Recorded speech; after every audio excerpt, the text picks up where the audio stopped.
हवाओं के भरोसे मत उड़, चट्टानें तूफानों का भी रुख मोड़ देती हैं।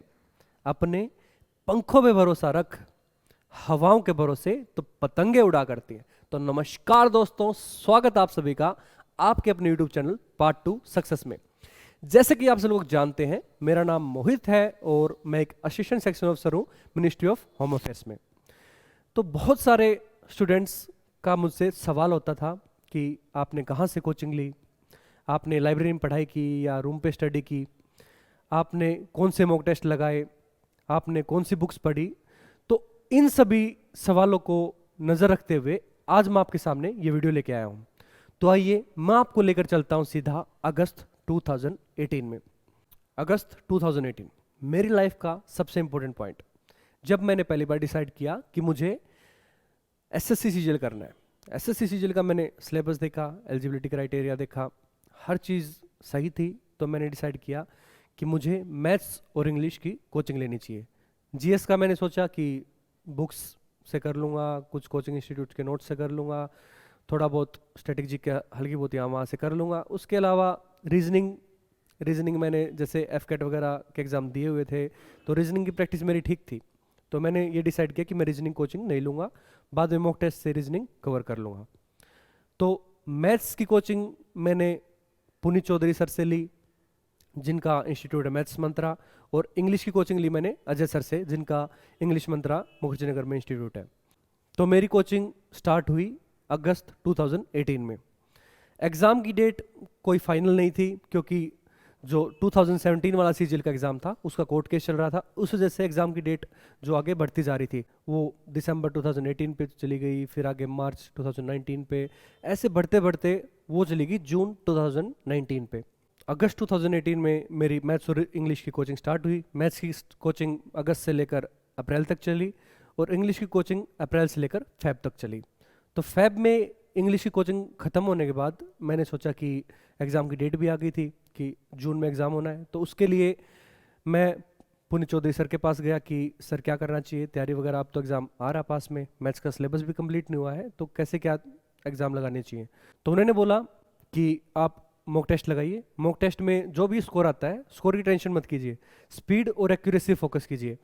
तो मैंने जैसे ही पेपर लगाने स्टार्ट किए तो मैथ्स में स्कोर 30 से 32 आता था, इंग्लिश की कोचिंग कंप्लीट हो चुकी तो इंग्लिश में स्कोर सही आता था, तो एवरेज 110 से 120 स्कोर आता था, जो कि बहुत सारे बच्चे जो अभी भी एग्ज़ाम जिन्होंने मॉक टेस्ट लगाने स्टार्ट किए हैं उनका स्कोर भी 110 से 120 आता होगा। तो उनका सवाल रहता है कि मॉक टेस्ट में हमारा 100 से 110 स्कोर आ रहा है, बाद में बढ़ जाएगा नहीं बढ़ जाएगा? ज़रूर बढ़ेगा। जैसे जैसे आप टाइम के साथ मॉक टेस्ट लगाते जाएंगे आपका स्कोर जरूर बढ़ेगा। तो मैंने मार्च 2019 से मॉक टेस्ट लगाने स्टार्ट किए। जून 2019 में मेरा प्री का एग्ज़ाम होना था। प्री का एग्ज़ाम होने से एक मंथ पहले मेरी मैथ्स की कोचिंग कंप्लीट होती है। मैथ्स की कोचिंग कंप्लीट होने के बाद मेरे पास पूरे दिन का समय होता है। वो जो एक महीना था वो सबसे इंपॉर्टेंट था एग्ज़ाम में सिलेक्शन के लिए, वो सबसे इंपॉर्टेंट टाइम था। क्यों? क्योंकि उस एक मंथ में मेरा जो मेन शेड्यूल था वो था, एक सुबह उठते ही मॉक टेस्ट लगाया, एक शाम को मॉक टेस्ट लगाया। मॉक टेस्ट लगाते ही उसकी रिवीजन की, उसमें क्या क्या गलतियां हैं, क्या क्या मैंने टॉपिक मिस कर दिए, कौन से क्वेश्चन मेरे नहीं हुए हैं, उन सभी की एक कॉपी बनाता था। उस कॉपी को फिर शाम वाले एग्जाम में उसको रिवाइज करना, शाम वाले की गलतियों को सुबह वाले में रिवाइज करना। ऐसे क्या होता था कि जो मैं गलतियां इस पेपर में कर रहा हूँ अगले पेपर में वो गलतियां नहीं करूँगा। तो इस चीज़ की वजह से मेरा जो एग्जाम में कॉन्फिडेंस है बहुत ज़्यादा बढ़ा। क्यों? क्योंकि मैंने 2 टाइम मॉक टेस्ट लगाए एक मंथ पहले एग्जाम से। जीएस में मैंने लूसेंट से पढ़ा, लूसेंट के अलावा मैंने मनोहर पांडे की बुक पढ़ी, कोचिंग इंस्टीट्यूट जैसे केडी कैंपस, पैरामाउंट, इंसेप्शन, इन सभी के मैंने नोट्स पढ़े। स्ट्रेटेजी पे मैंने थोड़ा बहुत काम किया, लेकिन जितनी ज़रूरत थी उतना काम मैंने नहीं किया। और करंट अफेयर पे मैंने ज़्यादा ध्यान नहीं दिया। और एसएससी सीजीएल या एसएससी के मोस्टली जो कम्पिटिटिव एग्जाम है जिनमें जीएस नॉर्मल आती है, जिसमें 1 ऑप्शन वाली आती है, उसमें जो है करंट अफेयर और स्ट्रेटेजी का सबसे इंपॉर्टेंट रोल होता है। जो 50% से ज़्यादा पोर्शन जो है वो स्ट्रेटेजी के और करंट अफेयर का आता है। तो मैंने उस पर ध्यान नहीं दिया, उस वजह से मेरा जो स्कोर है जीएस में बहुत कम आया। तो जून 2019 में मेरा प्री का एग्ज़ाम हुआ। प्री का एग्ज़ाम होने के बाद मेरा नॉर्मल जो स्कोर है बिना नॉर्मलाइजेशन के वो आया है 156.5। 156.5 था, एग्ज़ाम में से स्कोर आ गया। तो मेंस के लिए कॉन्फिडेंस हो गया कि हाँ मेंस में बढ़िया तैयारी करनी चाहिए। तो जुलाई 2019 में स्कोर आ जाता है, स्कोर आता है मेरा 174 प्री में। 174 आने के बाद AAU के लिए क्वालिफाई हो गया था मैं। उसके अलावा तब मेरा एग्ज़ाम की जो डेट आती है मेंस के एग्ज़ाम की, वो आती है सितंबर 2019। मेरे पास 2 महीने का टाइम था। 2 महीने में मैथ्स की भी तैयारी करनी थी, इंग्लिश की भी तैयारी करनी थी, और जो मॉक टेस्ट होते हैं जो मेंस के होते हैं, मैथ्स का भी 2 आवर का होता है, इंग्लिश का भी 2 आवर का। तो जो मेन हमारा शेड्यूल था, हमारा मोटिव था, वो था कि सुबह उठते ही एक इंग्लिश का मॉक टेस्ट लगाना है, एक मैथ्स का मॉक टेस्ट लगाना है।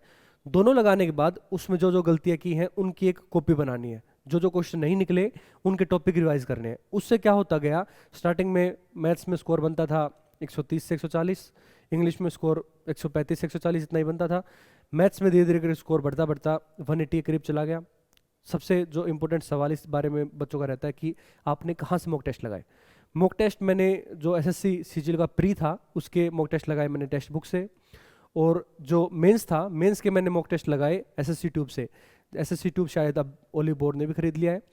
तो मॉक टेस्ट लगाने के बाद मेरा जो स्कोर है उसकी कंसिस्टेंसी धीरे धीरे करके मैथ्स की मेरी 170 से 180 की हो गई थी, और इंग्लिश की 140 से 150 के बीच में, क्योंकि इंग्लिश का लेवल जो था वो थोड़ा ज़्यादा था मॉक टेस्ट का, और जो एग्जाम में इंग्लिश आती है वो थोड़ी सी आसान आती है।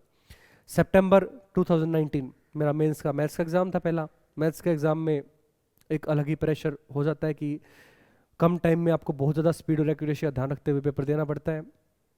पेपर दिया मैंने, बहुत सही पेपर गया, फ्लो के साथ बिना किसी क्वेश्चन में अटके मैंने पेपर कंप्लीट किया अपना। कुछ सिली मिस्टेक भी की, 4-5 क्वेश्चन बहुत सिली मिस्टेक से गलत किए। इंग्लिश का पेपर बहुत अच्छा गया। इंग्लिश के पेपर में मेरा जो रो स्कोर था वो 185 आया, मैथ्स में 180.5 आया।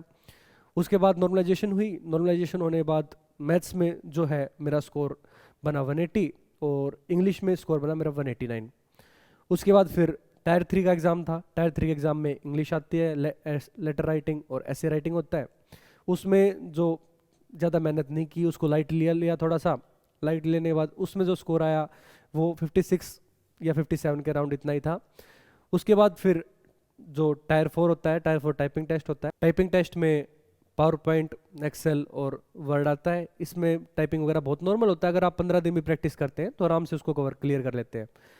टायर 4 क्लियर होने के बाद डॉक्यूमेंट वेरिफिकेशन वगैरह हो गई। मैंने अपनी पहली प्रेफरेंस सीएसएस भरी। सीएसएस भरने के बाद मुझे सीएसएस मिल गई। सीएसएस में मुझे पहली प्रेफरेंस मैंने मिनिस्ट्री ऑफ होम अफेयर्स भरी, मुझे मिनिस्ट्री ऑफ होम अफेयर्स मिल गई। तो आज मैं मिनिस्ट्री ऑफ होम अफेयर्स में एक असिस्टेंट सेक्शन ऑफिसर हूँ। तो ऐसे मैंने एसएससी सीजीएल पहले अटेम्प्ट में क्लियर किया। सबसे पहली चीज़ कोचिंग की, मैंने मैथ्स और इंग्लिश की कोचिंग ली। रीजनिंग मैंने सेल्फ स्टडी से किया और मॉक टेस्ट से किया। और जीएस में मैंने सिर्फ बुक्स पढ़ी, करंट अफेयर्स और स्ट्रेटेजी के पे ज़्यादा ध्यान नहीं दिया, इस करके मैं उसमें ज़्यादा स्कोर नहीं कर पाया। दूसरा जो सवाल बच्चों का होता है वो होता है कि आपने रूम पे स्टडी की या लाइब्रेरी में। लाइब्रेरी में जो स्टडी होती है वहाँ पे कंसंट्रेशन अच्छा बनता है, और रूम पे जो स्टडी होती है वहाँ पे आप सोच से माहौल में रहते हैं, अभी आपका पढ़ना मन नहीं किया तो सो जाते हैं। लेकिन मुझे लाइब्रेरी में ज़्यादा कंफर्टेबल फील नहीं होता था, इसलिए मैंने ज़्यादा रूम स्टडी की। उसके अलावा जो मॉक टेस्ट होते हैं, जैसे मैंने आपको बताया कि मैंने टेक्स्ट बुक और एसएससी ट्यूब से मॉक टेस्ट लगाए। उसके अलावा टॉप रैंकर्स के भी मैं वीकली टेस्ट लगा लेता था, संडे को एक एग्ज़ाम आता है। उसके अलावा जो बच्चों का सवाल रहता है कि टाइम टेबल क्या था, आप कितने घंटे पढ़ते थे, वो डिपेंड करता है आपने कोचिंग करते टाइम आपने मैथ्स और इंग्लिश को उस टाइम पे कितनी प्रैक्टिस की है। मैंने जो क्लास नोट्स थे वो क्लास नोट्स कम से कम 5 से 6 बार रिवाइज किए थे। उस जैसे मेरा जो है सिलेबस में कोई भी भूला नहीं था, और इंग्लिश की भी मैं टाइम टाइम वकैब पे ध्यान दे रहा था, और जो कॉपी बना रखी थी मैंने वो रिवाइज करता था। तो दोस्तों ये थी मेरी जर्नी एसएससी सीजीएल 2018 के सिलेक्शन की फर्स्ट अटैम्प्ट में। तो ऐसे सही डायरेक्शन और सही मेहनत से आप कोई भी एग्ज़ाम फर्स्ट अटैम्प्ट में क्लियर कर सकते हैं। अगर आपको किसी भी चीज़ से रिलेटेड कोई भी डाउट है तो आप कमेंट बॉक्स में लिख सकते हैं, या मुझे मेरे इंस्टाग्राम अकाउंट पे मैसेज कर सकते हैं। मैं कोशिश करूंगा उस पर जल्द से जल्द वीडियो लेके आने की। अगर आपको वीडियो पसंद आई तो लाइक और शेयर जरूर कीजिएगा। अगर आप इस चैनल पर नए हैं तो चैनल सब्सक्राइब जरूर कीजिएगा, और बेल आइकन दबाना ना भूलें। Thank you.